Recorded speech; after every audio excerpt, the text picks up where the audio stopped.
Tengok depan tu gelap kan guys. So aku ambil torchlight ni. Aku tak boleh move on tu lah. Dia punya ni cantik guys. Glow in the dark dia, nampak tu. So tengok aku onkan lampu depan dia. Korang tengok. Okay. Ni lampu level pertama. Yang kedua, nampak dia ada pokok kan. Yang tiga. Yang keempat lagi terang lah. Nampak tu. Wah, pokok semua nampak guys. Tu. Memang menarik guys. Okay, tekan lagi sekali off. Kalau nak on lampu tepi, double klik. Nampak tak? Tekan lagi sekali, ada 3 level. Paling malap.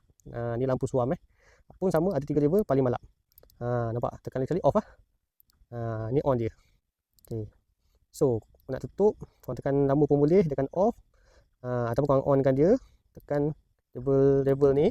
Tekan lagi sekali, tekan off. Nampak? Kalau korang nak guna cepat mungkin, contoh emergency, tak sabar-sabar nak guna cahaya kan. Korang tekan je lambung on ni. Nampak tu? Dia boost tu cahaya. Selagi mana korang tak lepas switch tu, dia nyala lah. Bila korang lepas, padam lah. Semudah ABC guys. Cantik guys, color purple. So aku recommend korang grab cepat-cepat. Tengok dekat beg kuning tu, ada beberapa warna kegemaran yang korang suka. Sebelum habis, korang tengok dekat beg kuning tu berapa harga dia guys. Murmur saja guys.